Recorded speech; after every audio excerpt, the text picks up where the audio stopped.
Swiss Robinson परिवार। साल था 1812। हमारा जहाज जो स्विट्जरलैंड से ऑस्ट्रेलिया जा रहा था वो एक भयंकर तूफान में फंस गया। लाइफ बोट्स को बाहर निकालो, जहाज छोड़ो।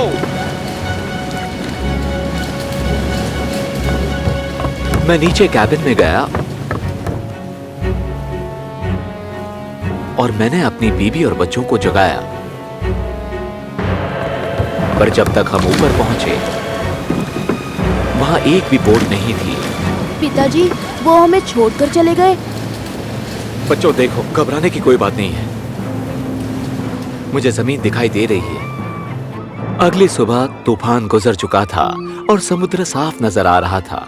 हम सच में एक टापू के करीब थे, लेकिन पहले हमें अपना बेड़ा बनाना था। पिताजी देखिए। बहुत बढ़िया फ्रिट्ज।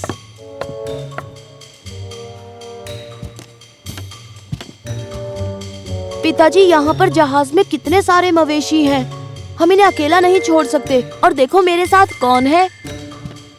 हम इन्हें बुलाएंगे टर्क और जूनो।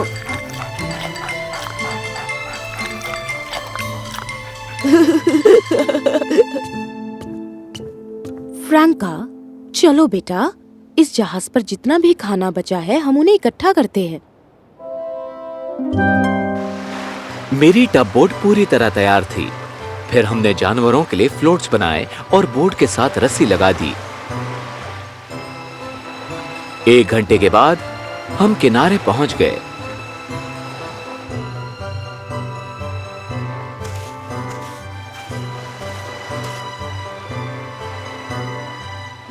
अब चलो गर्मा गर्म खाना खाएं। विलियम, तुम जल्दी जाकर आग के लिए लकड़ियां ले आओ। तब तक मैं खाने की तैयारी शुरू करती हूँ। बच्चों, हमारी मदद करो।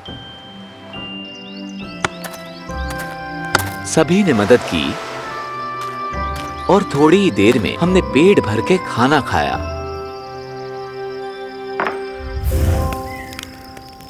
उसके बाद रात को ठहरने के लिए हमने घर बनाना था। हम जहाज से कैनवस का एक बड़ा टुकड़ा लेकर आए थे और बच्चों की मदद से हमने एक तंबू बनाया। चलो जैक, हमें आग के लिए और लकड़ियां लानी होंगी ताकि रात को जंगली जानवर हमें परेशान न करें। शाम होते ही हमने तंबू में आराम किया और इस तरह हमने टापू पर पहला दिन गुजारा। अगली सुबह फ्रिट्ज, एस्थर और मैं टापू पर सैर के लिए निकले। जैसे ही हम थोड़ा आगे गए,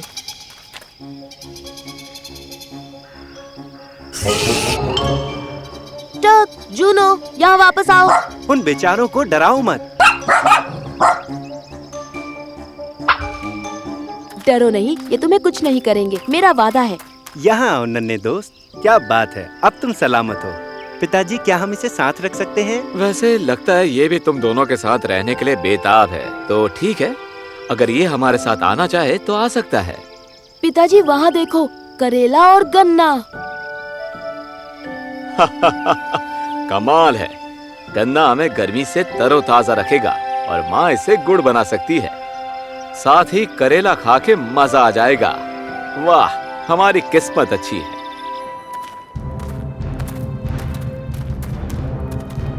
फिर हम एक ऊंची चोटी पर गए जहां से हम समुद्र को देख सकते थे।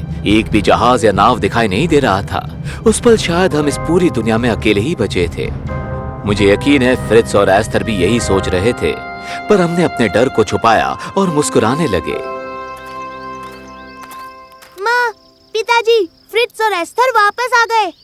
अरे बंदर! हाँ, इसे किस नाम से बुलाएं फ्रैंका? हम इसे बुलाएंगे निप्स। बहुत अच्छा नाम है। आपको यकीन नहीं होगा हमें आज क्या मिला। माँ, चलो इन्हें दिखाते हैं। आओ मेरे साथ। ठीक है, आगे बढ़ो कैप्टन। अरे वाह,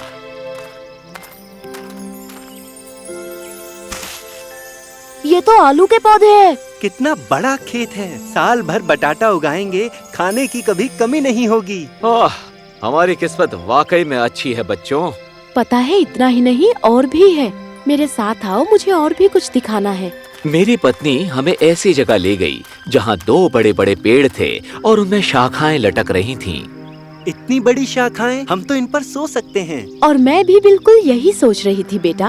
मतलब जिस बीच पर हम रह रहे हैं वहाँ बहुत ज्यादा गर्मी है, साथ ही जंगली जानवरों का डर भी है। विलियम, क्या हम इन शाखाओं पर घर बना सकते हैं?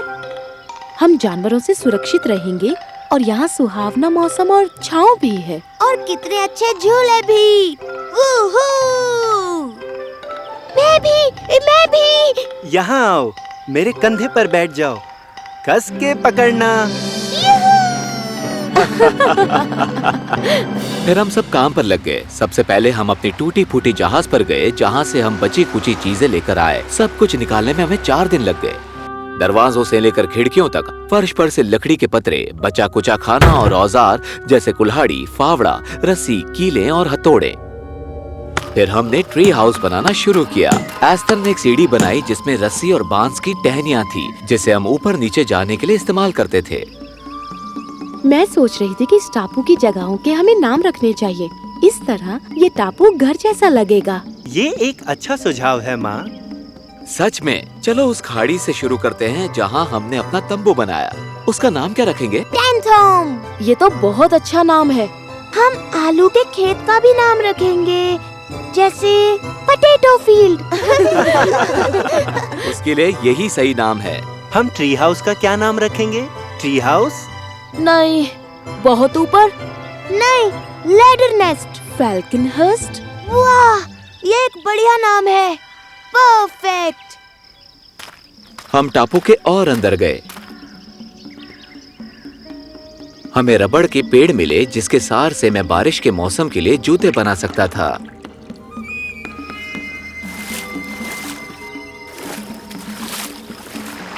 फिर हमने जहाज के मलबे से पाइप्स और पत्थरों से एक बांध बनाया। बारिश का मौसम शुरू हुआ। बारिश से बचने के लिए हमें पेड़ के नीचे एक घर बनाना पड़ा। मुझे पता था कि सर्दी और पतझड़ के लिए वैसे भी हमें घर बनाना था। ये लो, हो गया।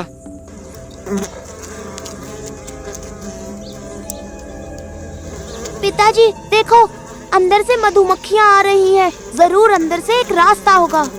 पहले हमें मधुमक्खियों को बाहर निकालना होगा। धुएं का इस्तेमाल करके हमने मधुमक्खियों को बाहर निकाला और उन्हें करेले में डाल दिया और उन्हें दूर छोड़ दिया ताकि वो नया छत बना सके। फिर हम गुफा के अंदर गए। ये घर के लिए सही है। हमने उसे बाजू से काटा ताकि हम उसमें खिड़कियां और दरवाजे बिठा सकें। वहां अलग अलग कमरे और जानवरों के घर के लिए काफी जगह थी। मेरी पत्नी अपने साथ बीज लेकर आई थी जो हमने बोया और उसमें से फल और सब्जी उगने लगे।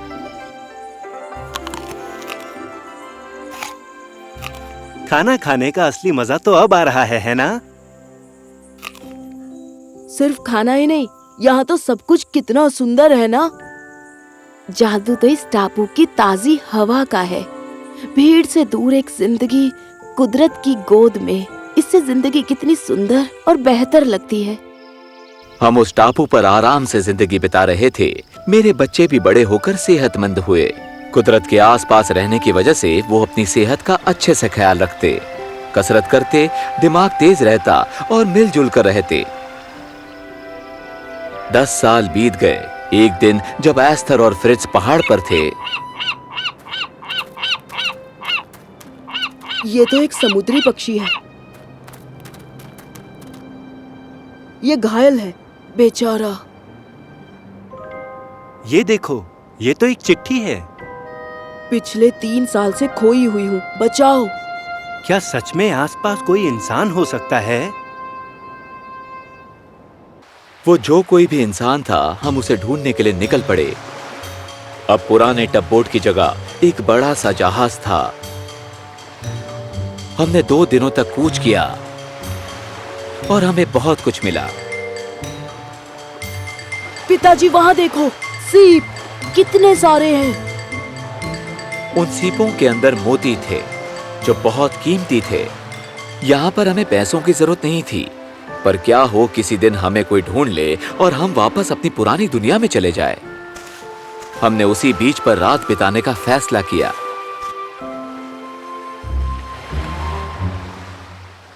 पत्थर के पीछे मैंने किसी को जाते हुए देखा। घास की तरफ देखो, वो सरसरा रही है।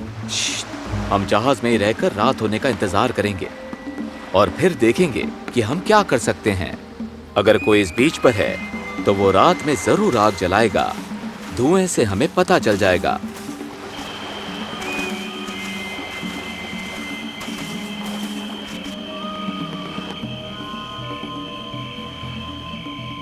देखकर तो ऐसा लग रहा है कि यहाँ एक इंसान या कोई परिवार रह रहा है। अचानक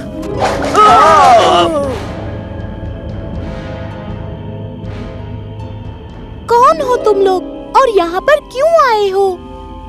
समुद्र के पक्षी पर एक चिट्ठी। एक चिट्ठी? ओह, शुक्रिया। मैं हूँ जेनी। मेरे पिताजी ब्रिटिश सेना में नौसेनापति हैं। मैं इंग्लैंड जा रही थी जब ये तूफान आ गया। पता नहीं पिताजी मुझे अब भी ढूंढ रहे हैं या नहीं। और ये है मेरा घर।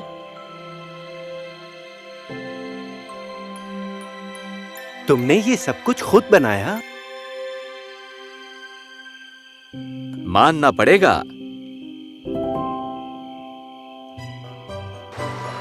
हम जेनी को अपने टापू ले आए।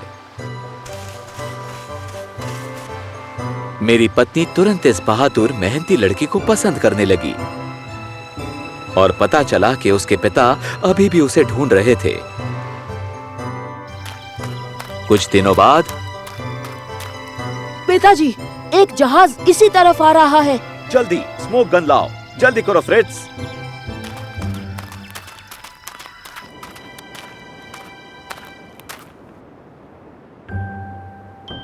हम पहाड़ी पर गए वॉच टावर के यहाँ और हमने गोली चलाई।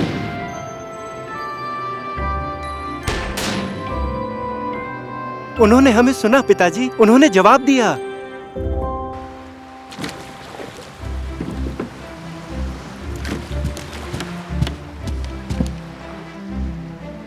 मिस मॉन्ट्रोज, आप सोच भी नहीं सकती कि मुझे कितनी खुशी होगी आपके पिता को यह खबर देने में कि आप सलामत हैं। और मिस्टर रॉबिन्सन, आपको भी आपके घर पहुंचाकर मुझे अच्छा लगेगा।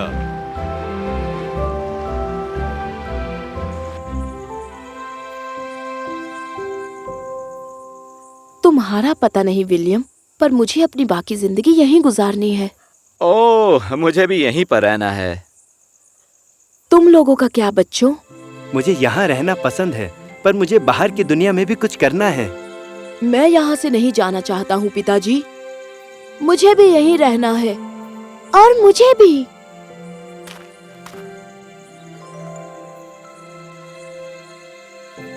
बेटा, इस टापू पर जो हमने 10 साल बिताए हैं उसके बारे में इस जर्नल में सब कुछ लिखा है। देखो अगर तुम इसे छपवा सकते हो तो। बिल्कुल पिताजी। अच्छे से रहना और मन लगाकर मेहनत करना, जरूरतमंदों की मदद करना और सभी जीव जंतुओं से प्यार से पेश आना। जिंदगी में हमेशा एक ईमानदार इंसान बनकर रहना। जी माँ।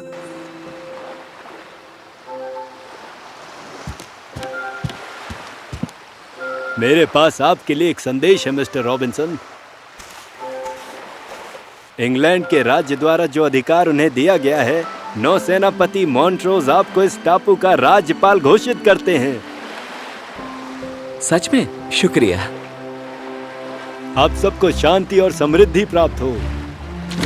ये कहानी है इंसानी जज्बे के जीत की।